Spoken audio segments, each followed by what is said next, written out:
All right, that was pretty fun. That was really fun. It was a great afternoon. That was the highlight of the summer. It was. It was a lot of fun practice with the Browns. Dave had a big smile on his face all afternoon. I was a little giddy about it. We're going to break it all down. This is Eagle Eye Podcast. He's Reuben Frank. I'm Dave Zangaro. Man, a lot to get into today. The Eagles, we talked about it on the last podcast. It wasn't their best day in day one against the Browns. I really thought the Browns brought some juice in that day, and the Eagles were kind of just meh. Yeah. They didn't really match the Browns' intensity. They didn't. They did today. They and more. I mean, they came out with. Certainly Nick's message was what we saw Monday was unacceptable, and they responded. Yeah, they absolutely did. They really dominated this practice, and that doesn't mean it was like every period and every rep, but it was close. There was a dominating performance from the Eagles, and after seeing them struggle in certain facets on Monday, I thought it was an excellent sign. Not just that we know they're a good team, but to see them face a little bit of adversity and bounce back the way they did, I thought was a really positive sign. Yeah, no question about it. Because we're in the dog days now. We're a few weeks in. They played a preseason game. It was really hot out there, and moved the practice from 5:00 to 1:45 because of the expected thunderstorms this afternoon. And it was hot. I mean, it was, I don't know, probably 89 to 91 in that range. And there's no break from the sun out there on the practice field. And they have helmets and pads, and it was steamy, and they really responded in a big way. They showed me something. Yeah, me too. I was very impressed by them. Before we get any farther, I want to say I almost had a clean sweep in terms of the first fight of training camp. We did our draft. I was gloating a little bit. We had our draft. A little bit? I did. I ran across the practice field to tell you. We had our draft on the last podcast, and I got Sidney Brown. He was involved in the first one, and then Derek Barnett was a gimme. Yeah, and it's interesting because I mentioned to Sheil Kapadia that we did that draft, and he said, "Oh, Dave and I were doing that on the sideline yesterday." You didn't tell me where the idea came from, that you stole the idea. I didn't steal the idea. Sheil. It was my idea. I don't know. We were talking about it. Okay. All I know is, you came in with this great idea that Sheil said, well, I don't know, Dave and I were talking about it earlier in the day. Yeah, I'm not high and muddy. I talk to other reporters at practice, and sometimes we'll converse and we end up with ideas. Okay. Yeah. As long as you're not. That's not exactly a proprietary thing. Figuring out who's going to get in the first fight of practice. No, and Barnett, and I gave you Barnett because I knew you wanted him. I had the first pick. Yeah. Obviously, all things being equal, I would have taken Barnett. All things were equal. You had an opportunity. But no, I wasn't, because I knew how much it meant to you to have Barnett. And Dave comes prancing over. He's like, I won the fight bet. I won the fight bet. Well, I won the fight bet, but not with Derek Barnett. I won it with Sidney Brown. That's true. And I'd seen a little bit from Sidney on a gunner rep the day before, and he was jawing a little bit. So in the back of my mind, I was like, he's gonna do something, and he did. And we'll get into all of that, the play that set that off, then the Barnett play. But let's just go through the list of observations here. Today, I got to watch Eagles defense closely. You were watching the offense. It seems like, though, I timed it up pretty good. Most of the big offensive plays for the Eagles came when it was on one field. But there were some good ones when they were split. Okay, well, let's get in. Oh, you want to get? Well, let's get into the housekeeping stuff first. Sure. I'm all giddy about that practice. Yeah. Some housekeeping stuff. Hassan Reddick, this is a pretty important note, has a thumb injury. Sounds like he's going to be out for a while here, but kind of precautionary, it seems like. That's the word going around, that the Eagles don't expect him to miss any regular season action. So with a player like Hassan Reddick, who doesn't really need these reps as much, you err on the side of caution. Yeah, and it's a thumb, so he can still do, pretty much everything conditioning wise and cardio, and I assume lifting, most lifting with a thumb. He should be able to do it. So he'll be fine. It's not ideal, but I'm not worried about him. Yeah, this is like last year. The Eagles had a couple of like these. Like Kelsey stands out because he had that little surgery. He needed surgery. Yeah. So we haven't heard Reddick will, but maybe he will. But yeah, I mean, I think if it was the middle of the season, he'd play through it. Yeah. So not great news, but not the worst news. Landon Dickerson missed practice with a foot injury. We saw him yesterday after practice walking around. He was on the field today. Doesn't seem like it's super serious. But hey, like Landon Dickerson has his injury history. And we always talk about, that was a big storyline when the Eagles drafted him where they did, because he had all these injuries at college. And a lot of people say to me, he's been pretty healthy in the NFL. No, he hasn't. He just plays through every injury he has. So I do wonder in the back of my mind this like cumulative effect on a player like him. But Sure. This one in particular doesn't seem very significant. No, we saw him walking in. I mean, it's not even favoring it. So it's taped up. I think he'll be fine soon. I would guess, what's today? Tuesday. I guess he doesn't play Thursday. He won't play Thursday, and then Wouldn't have played anyway. And then I think we might see him Saturday. Okay. Yeah, we'll keep an eye on that. Jason Kelce was fine. We saw him, not that we didn't expect him to be, but the last rep of Monday's practice, he was very slow to get up, looked a little hobbled, but he was back and a full participant on Tuesday. We'll go through a few quick depth chart things, and then we'll get into the actual practice. Sure. I'll give you some defensive. If you have any to add on offense, let me know.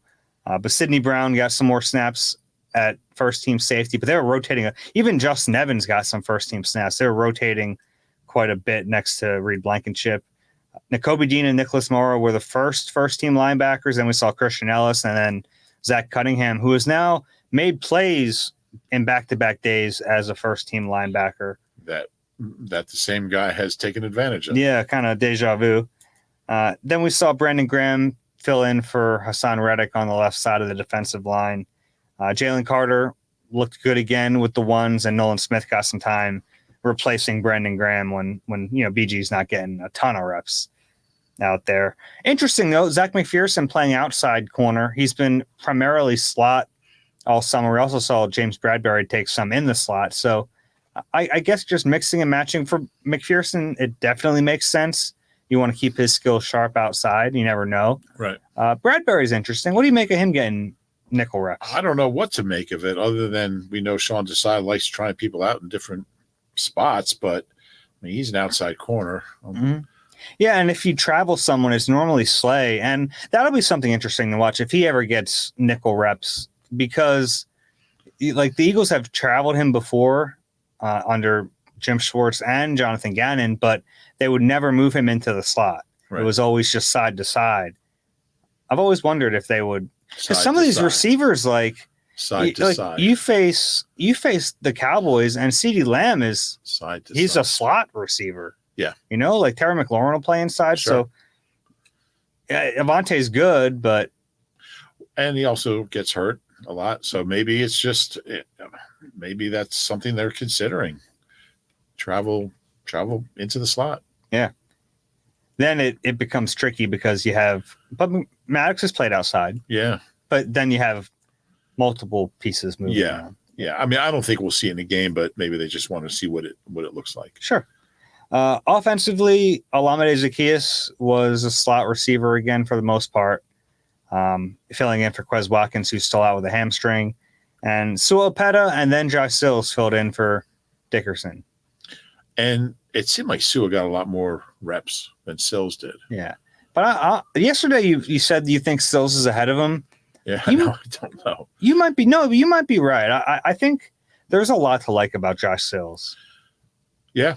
And Sua's in year 5. He came in 19. Yeah. So year 4. 19. That's 5.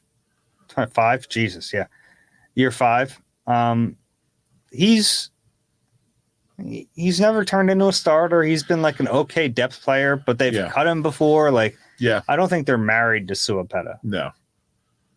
Anything else on offense? No. I saw someone mention that they had at least 1 or 2 snaps with multiple running backs. I did not see that. Okay. Curious if that'll become something they use a little bit. Yeah, I didn't see that at all. 21 personnel on occasion, because they have guys who can do that. I mean, you figure, not that you're ever going to really want to take your receivers off the field, but that can be something they can use on occasion. Yeah, I'm with the depth they have at receiver. I don't know why he would do it, but Well, they have pretty good depth at running back now. They have guys who are all going to play. yeah, but I mean, who are you going to take off the field Quez. for? You know, have Gainwell and Swift. Sure. I don't think it's going to be something we see very much. No, but this is a good time to play around with some of that stuff. I guess. You would have never run it. Never. No 21. Never. I mean, I'm not going to say never. If Quez, I mean, he's hurt now, but the way he was playing early in practice, I want him in the field. But I mean, look, there's a time and a place. I'm just for thinking with a everything. guy like Swift, you can kind of use him like a slot receiver. Sure. Show 21, then put him in the slot. I think they have options with stuff like that. No, there's no question. Plus, 0 is not really a running back number, so it wouldn't even really be. It's not really an anything number. No, it's not. It's brand new. But I mean, the point I'm being, used to it now, though. they have some. I like it. Are you used to it? Yeah. Okay. Yeah. It took a while. It took me a few weeks to be like, what? Oh, yeah. I mean, the point being that they have a lot of versatility there, and there's a lot of different things they can do with these guys. I like that you said you like a jersey number. I don't think I've ever heard I just you say said that. it to get you off my back. Oh, okay. That's fair. You want to start with the scuffles? Yeah. I had a pretty good view of both of them. It happened to be I lucked out because I was watching the Eagles offense yesterday closely so we talked about this a little bit yesterday. Like they split fields. So you had the Eagles offense going against the Browns defense on one field and then vice versa on the other. So it's almost impossible to really watch both fields. Like you can glimpse over there and see a play or two, but you don't really know the context of it. So I just focus on the Eagles defense. And if you try to watch two, you end up watching none. Yeah, and I do that every summer. Yeah. I end up trying to watch too much, especially during 1-on-1s and 7-on-7s, because I'm drawn to the 1-on-1s. Yeah. But then 7-on-7s, the fans are watching that and they cheer and there's a big play and you're like, right. You want to see what people are cheering about. But anyway, I watched the Eagles defense today. I thought they had a good performance.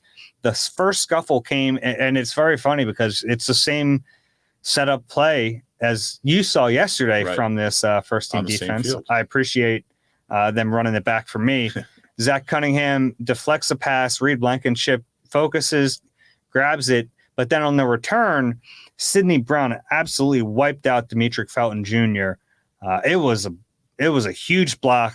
It got a big reaction from both sidelines. The Browns were not happy about it. They came after him pretty quickly, and it was a big shoving match. They were lucky it got calmed down when it did, because it was going on for a while. And whenever that stuff lingers, you think, okay, well now real punches are going to get thrown. Yeah.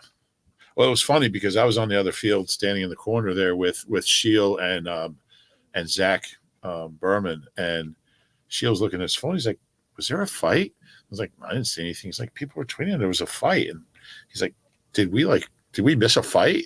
I'm like, well, it wasn't on our field. Like, yeah, what if it tough. was?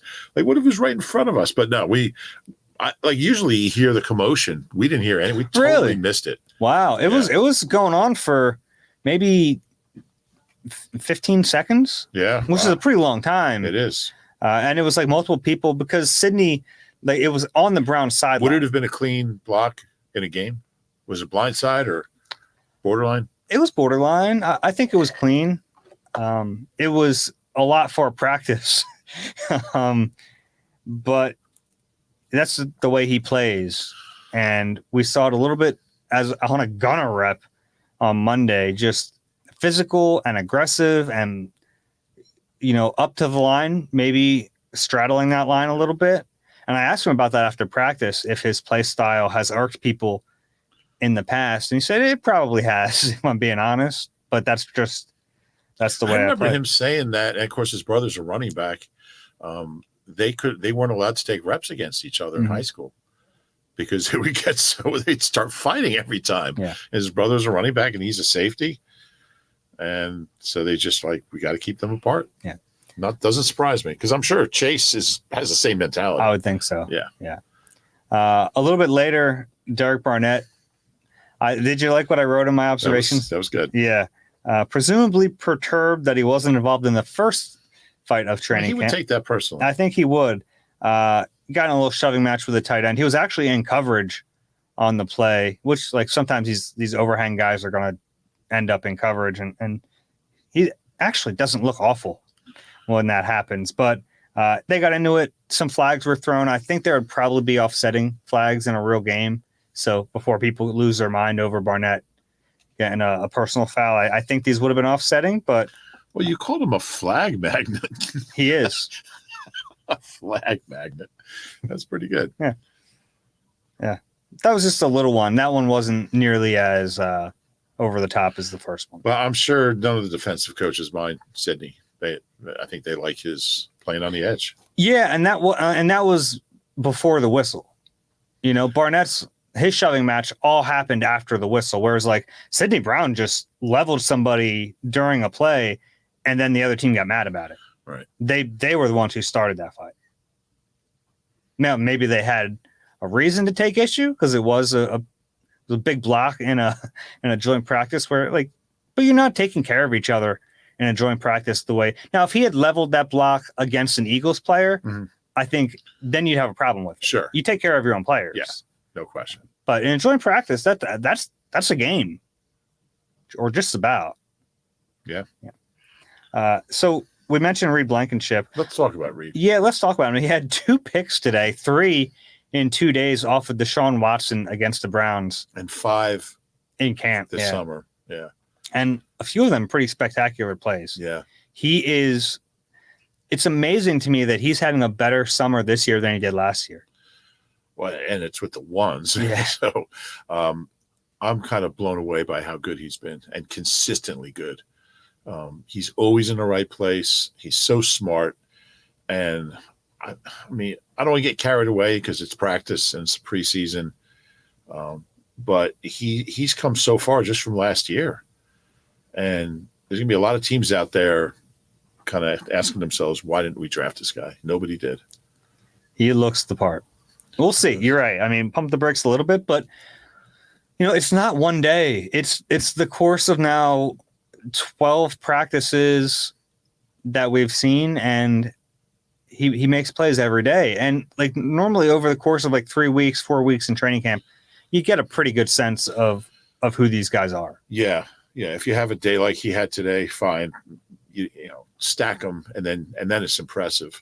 I mean, the pick he had yesterday was, you know, just really, he's just so athletic. I mean, diving interceptions, knocking balls away. You just never see him out of position. Yeah. Saw him celebrate after a second interception. Yeah. His confidence is sky high right Yeah. now. It was a cool celebration. He did like a little like kind of crossover between the legs, finger roll with the football. I like to see that from him. I mean, because he should be confident. He should be feeling himself a little bit. I mean, anybody who can pick off Aaron Rodgers on the 9th snap of his career has to have some confidence. Yeah. Josiah Scott's still feeling it too. You don't want to get carried away, but I'm really, really curious to see what Reed Blankenship looks like in the regular season and just how much better. I mean, he was fine last year as a rookie, undrafted rookie. I mean, he was really good, but yeah, I think there's going to be a point where we don't have to say any of that undrafted stuff because he's just a good player, period. Yeah, we saw a pretty good undrafted safety. We got the chat with him today, Rodney McLeod. It's not crazy to think that the Eagles might have found something in Reed. Yeah, it was good to see Rodney. And what did he say? He's going into year 12? Year 12, yeah. Yeah, good for him. Undrafted out of Virginia, just carved out a heck of a career. He's really let himself go. It's like the Hulk. Yeah. What a great guy. Yeah, one of my favorites. Rough topic, but it was great seeing him. I'm going to go out of order here. Oh. Because the last period of practice is the most competitive. To me, it counts more than the others because it's everyone's watching. Right.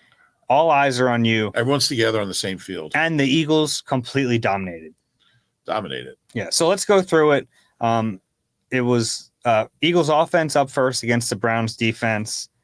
Ones versus ones. First play, DPI, Emerson trying to cover A.J. Brown.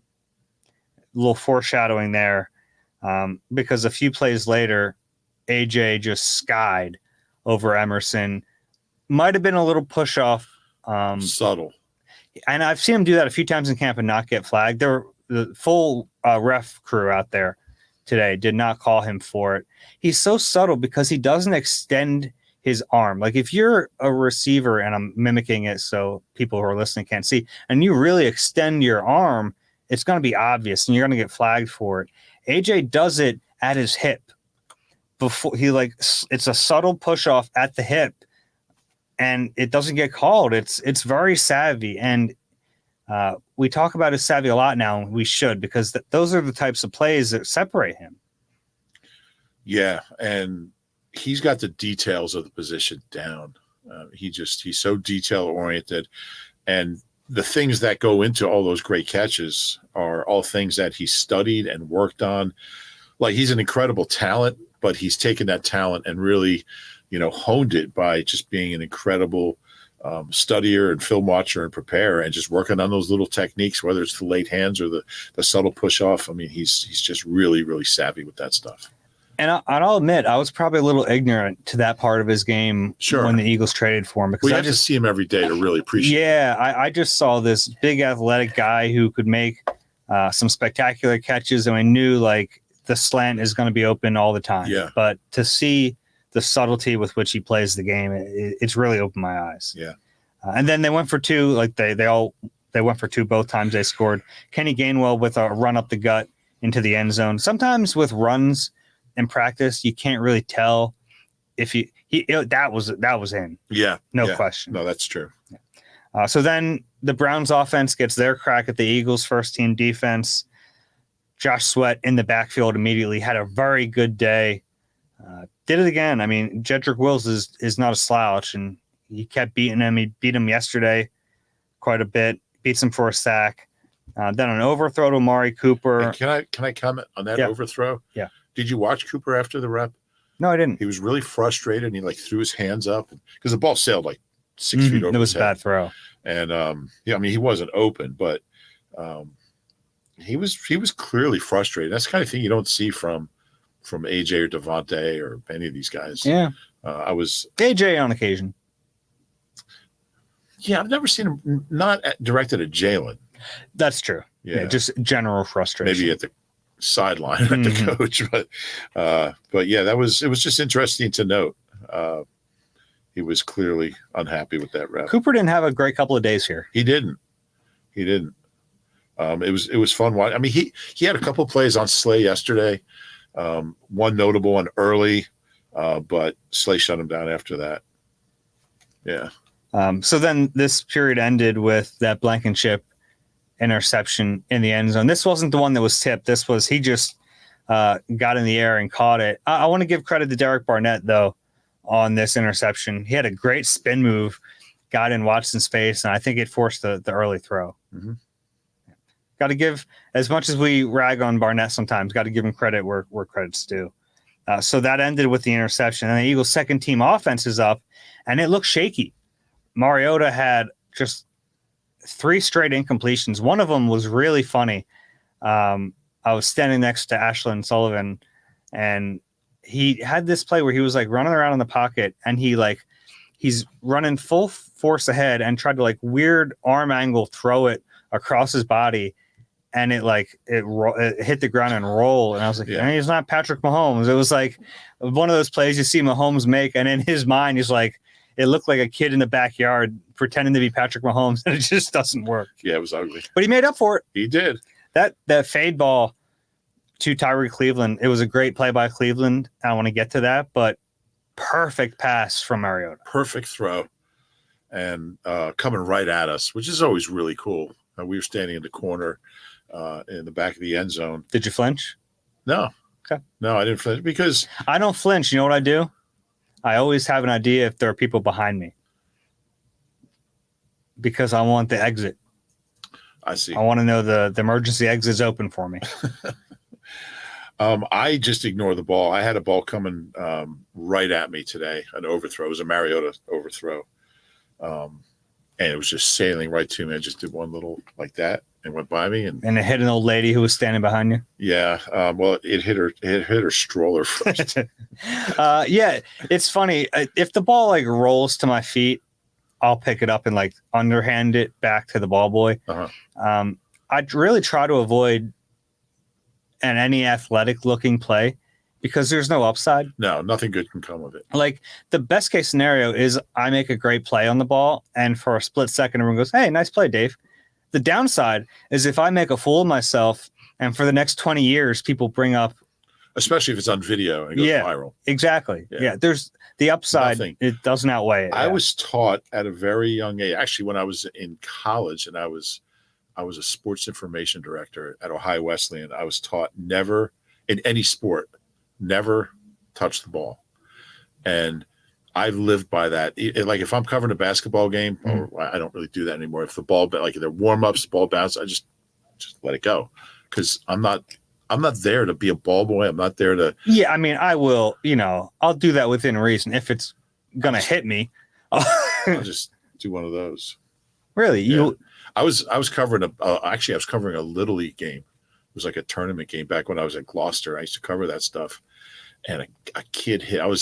I actually had to take pictures, and they made us take pictures. And I'm like behind first base taking pictures, and a guy hits this screaming line drive off my ankle. Oh, and it had to be tough to take pictures too. You had to pull that thing. I was in that box. I was like, and well, the camera, it was a camera for like portraits. It was so stupid but that's what because they didn't, I think we had like one photographer at our place, and it hurt so bad. And I couldn't let on. And I'm like out there like, oh no, I'm fine. Like, I don't think they had urgent care back then, but it was, it swelled up pretty good. A few years ago, I was at a practice. It was like a regular season practice. So there weren't fans out there or anything.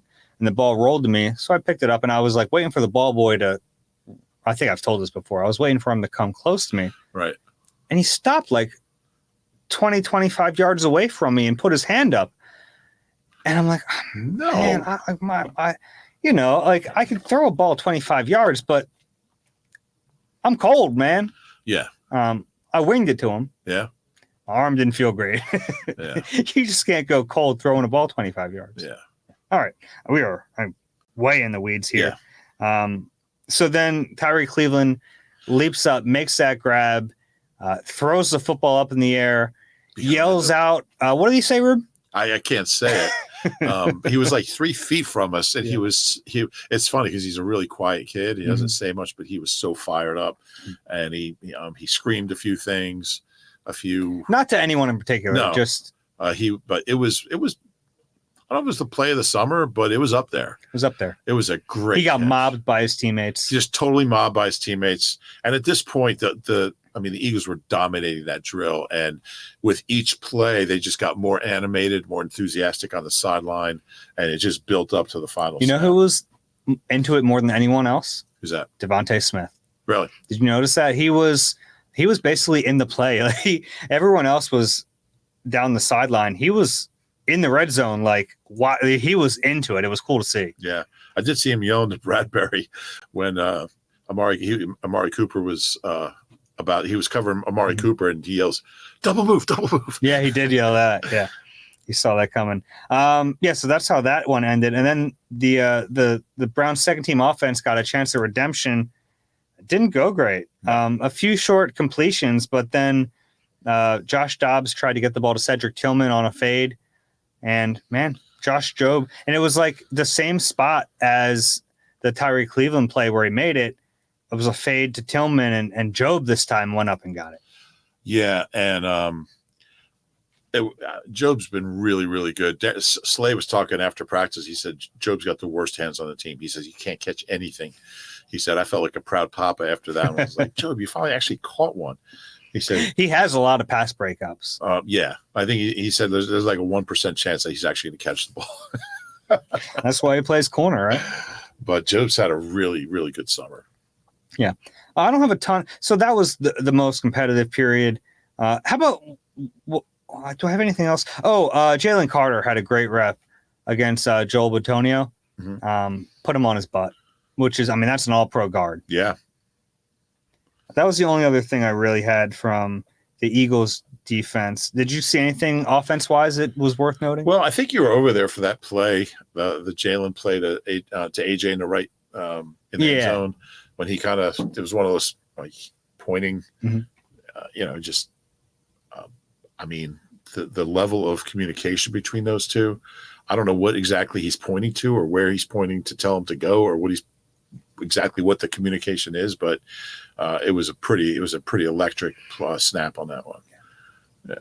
I watched one-on-ones today, O-line, D-line. I really wanted to watch the Eagles' defensive line, but I couldn't get an angle on it. They were so far away, and there were bodies in the way. So I watched the Eagles' O-line. They did a much better job today than they did yesterday. Now, we should mention, and for all of this, Myles Garrett did not practice in team drills today, so a little bit easier without him on the field. He really wrecked practice on day one, and he wasn't out there. But I thought the rest of the O-line did a good job. Save Cam Jurgens because he got beat by Dalvin Tomlinson inside. And Tomlinson's the type of player who I think could give Jurgens some trouble this year. So that's good work for him.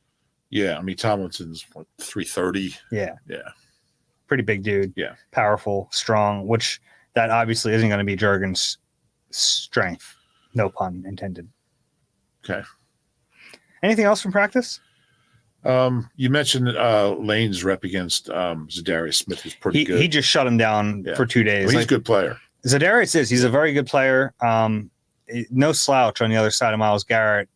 But even when the Eagles' offensive line struggled on day one, Lane did not struggle against Zadarius. Yeah, it's interesting. Lane is always Lane. The last thing that I think you were on the other field, Devontae had a great catch. We talk about AJ so much. Devontae, in fact, Slay was talking about Devontae's going to be the best. He said today he's going to be the best receiver in the league in a couple of years. Wouldn't shock me. But he said, he's going to be on that level that AJ's on. He's not that far. He's not that far off, but he had an incredible catch in traffic in the left corner of the end zone, back of the end zone. Just special stuff. Just double team, great coverage. Just comes down with the ball. Yeah. He's very good. It was fun watching. And Jalen just trusts him. I mean, he just puts it up there knowing he's going to catch it. Yeah, it was good work, Devontae against Denzel Ward the past 2 days. Ward's a really good corner, first-round pick, Pro Bowl guy. Yeah. And they saw the most of each other. Like, there was some times where AJ will be on him, but it was mostly Devontae and Ward. Yep. My stupid observation of the day was I was watching Dorian Thompson Robinson. Kelly guy. Yeah, Chipper. UCLA quarterback, went in the 5th round this year. He was a guy who I thought would make some sense for the Eagles, but he was gone before. I like what I've seen from him, by the way. I watched from Thompson Robinson. Game. Yeah, I loved him in college. Yeah, didn't get a chance to see him this week because the threes didn't get any reps. Which tells you exactly the plan for both teams on Thursday. Be a lot of the third teamers. Get ready to see a lot of Tanner McKee and Ian Book. GTR. But I was watching him before practice throw a rugby ball. And I did a little quick Google search. Ben Roethlisberger used to do that. Really? It's been likened to like a baseball player putting a donut on his bat, like one of those weighted donuts, and swinging, because then when you take it off, you feel lighter with it.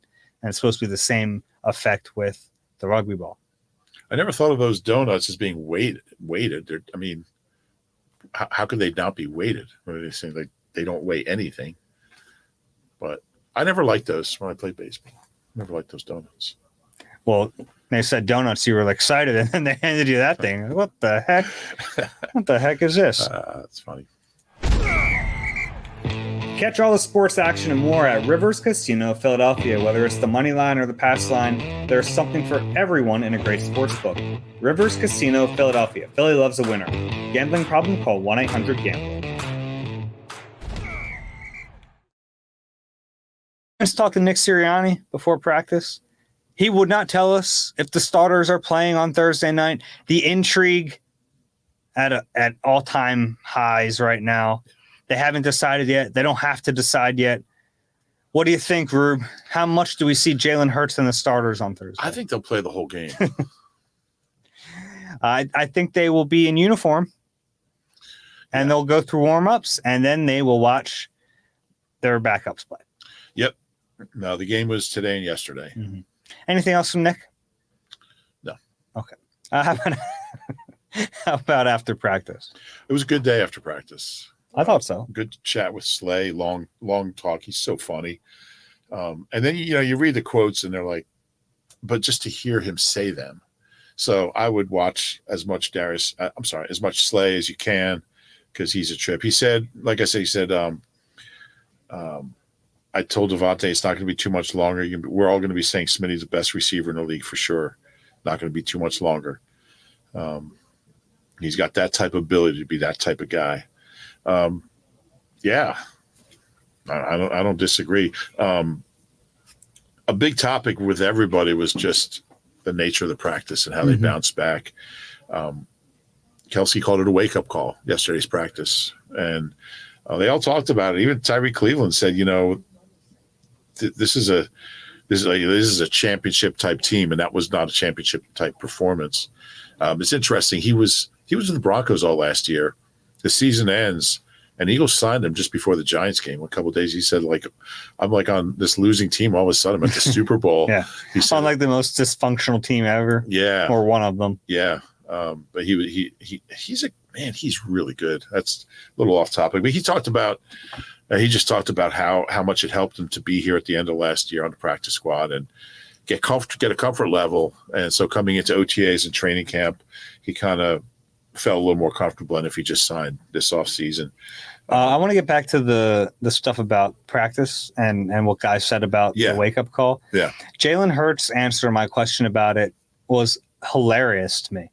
He basically, I'm paraphrasing here, but he's basically when you're as good as us, you set the standard so high that sometimes it's tough to live up to it. That was basically his answer to it. It's like, man, we set the bar so high. Yeah. We've been so good, and then it makes it easier to have a letdown, basically. Kelsey said one of the first things he said in the team meeting, meaning Nick, we're not happy with the way we performed yesterday. That wasn't up to the standard we hold ourselves to, and we made it a point to come out and be better today. And they were. He said guys were fired up to get back on the field. We had a lot to prove.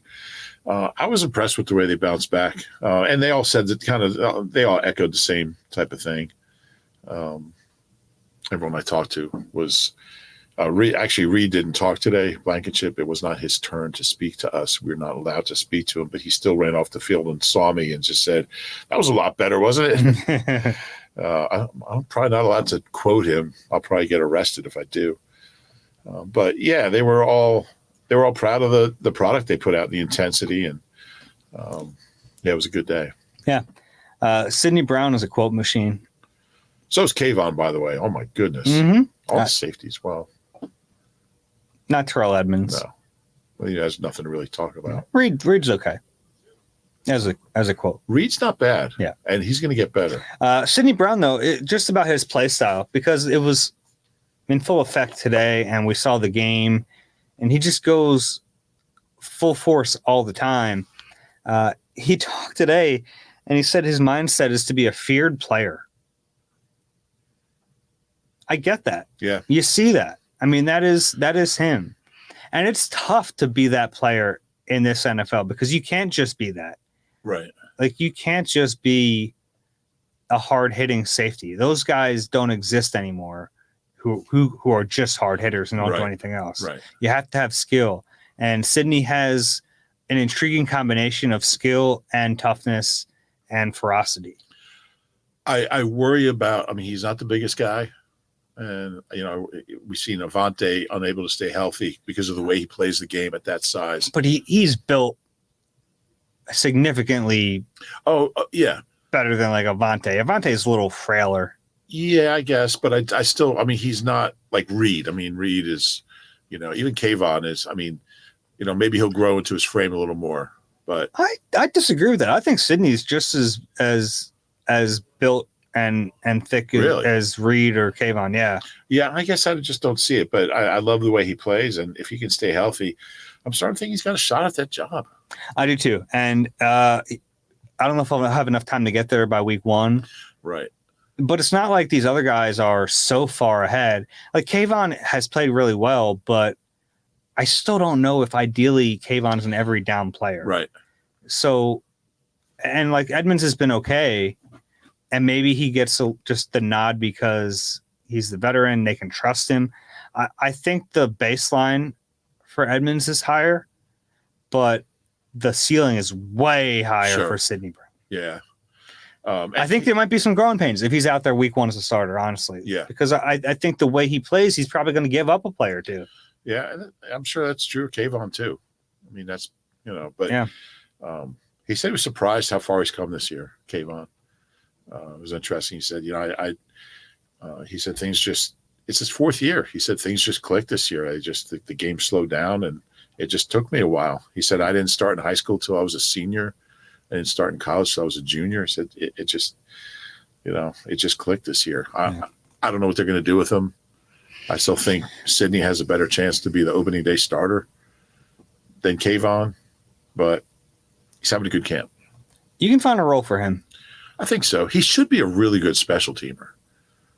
He's been a contributor. He's been okay. Yeah. Yeah. But he hasn't been great. I mean, they need to pick up, losing Bradley is a big loss. So Kayvon's the kind of guy that if he makes the team, you look to him to do that. I think he's their second leading tackler behind Sean Bradley over the last 3 years. Okay. Yeah, I mean, sometimes that's tough because special teamers kind of come and go. Yeah, absolutely. Who else did we talk to? Chelsea. He did talk a little bit about his upcoming documentary on Amazon that followed him through last year. It's funny, he said it started really 2 years ago, and the idea was to follow an active player as they go through like their final playing days and into retirement. And then obviously he hasn't yet retired, so they had to pivot a little bit, but they ended up with what he thinks is a pretty intriguing story. So I'm, all these documentaries are like, we need to find a new word for them. Like any documentary where the subject, and like I'm sure it could be very entertaining, but any documentary where the subject has final say about what goes in it is not really a documentary. Interesting. Well, come up with the word. Yeah, like the Johnny Manziel thing. I found it intriguing. I watched it, but glossed over some stuff. Yeah. I don't know. Like the quarterback found some really cool stuff in there, but if they have veto power over everything, and I get it because you're not going to get this access without it, and I'm not poo-pooing it because I think there's still real value in seeing some of these behind the scenes stuff. Mockumentary, Spinal Tap. Jason and I had a nice chat about Mount Joy, band Mount Joy. He went to see him at the Man Skyline stage on Sunday night. Saturday night he was unavailable. Yeah, he was. I thought about going to that show, and then I was just exhausted. Yeah. He said they're playing at Red Rocks, and he asked if I wanted to go out there with him. Imagine a road trip to Red Rocks with Jason Kelsey to see Mount Joy. We'll do a how many hour podcast on the drive? Oh, God. Yeah, we've done that. Yeah. Yeah. I've never been to Red Rocks. But the funny thing is Mount Joy and the two guys, Matt and Sam, are from Philly. Mm-hmm. And Mount Joy was in Minneapolis when the Eagles were out there in 2018. And I went to the show and met them and ended up hanging out and having a beer and going backstage, and nicest guys. And they're like, they had just found out that they were like not a bar band, but they were playing like medium sized venues. They got put on the Lumineers tour. They just found out. It's a big deal. And that they just blew up after that. And they just found out. So that was really cool. Huge Eagles fans. Mm-hmm. Yeah, needless to say. So yeah. Good band. Yeah. I want to go to Red Rocks. Yeah, me too. I want to go there, and I want to go to the Gorge in Washington. Okay. Like a similar outdoor. If venue. You could see any band at Red Rocks, who would you want to see? Oh, I don't know. I just want to see Tyler Childers. And he canceled his show and rescheduled it for the day of the Eagles opener. So maybe him. But no, that wouldn't be my answer. He'd be great there. Yeah, I just want to see a show there. I just want to go and see it. I don't even need to see a show. I told you this off camera earlier when we were talking about Red Rocks, but last year we went to Denver, and me and Tim McManus were, let's go to Red Rocks. Let's just go there and see if there's a show, or we'll just go on a tour. And it was like I forget the exact name. It was like Ganja Fest 2021, and we looked at each other. We can't go to that on a work trip. I know a couple of beat writers who were probably there. Yeah. I won't mention any names. You got anything else from this practice today? Nah, it was a lot of fun. It was it wasn't that long. What'd they do, about Hour 15. hour 15? Yeah, a little shorter than day A one. little shorter, maybe because of the midday sun. Maybe. But it was a highlight of the summer for me. It was Me a lot too. of fun to watch. Yeah. Preseason game on Thursday night. Anything you're gonna be watching in that game? Any players in particular that stand out? Yeah, I mean, without knowing whether the starters are going to play. No, just kidding. I don't know how much the twos will play. I mean, let's see Marcus Mariota be a little more consistent. It was interesting. I forgot to mention this today. I didn't even put it in my observations, but they were running him out there with the third team offensive line a little bit. Yeah, what was that all about? I don't know. I don't know. Yeah, Maybe they just wanted to get those guys some work. Or was the twos? I mean, he wasn't with the threes. It was a second team offense. The skill guy, yeah. But the skill guys were, but the offensive line was the third team. Yeah. Yeah, I don't know. That was weird. Yeah. But because there's a big drop off from the twos to the threes on the O-line. I think so. Yeah. Yeah, I'd like to see. I don't know how much he's going to play. I want to see if McKee can stack another good game. On offense, like those young receivers, can Devin Allen get in a game? He's finally back in team drills. He missed the first game, so I haven't seen him do anything. Me neither. Yeah. But hey, like the preseason game last year against the Browns is where we saw him against the Browns. This is his team. Have a big catch. So on offense, I want to see him. I want to see more Tyler Steen. I did go back and watch. I was impressed by him. I thought he played well. Yeah, I did too. I wonder if there might not even be. They have so many good receivers who aren't going to make the team.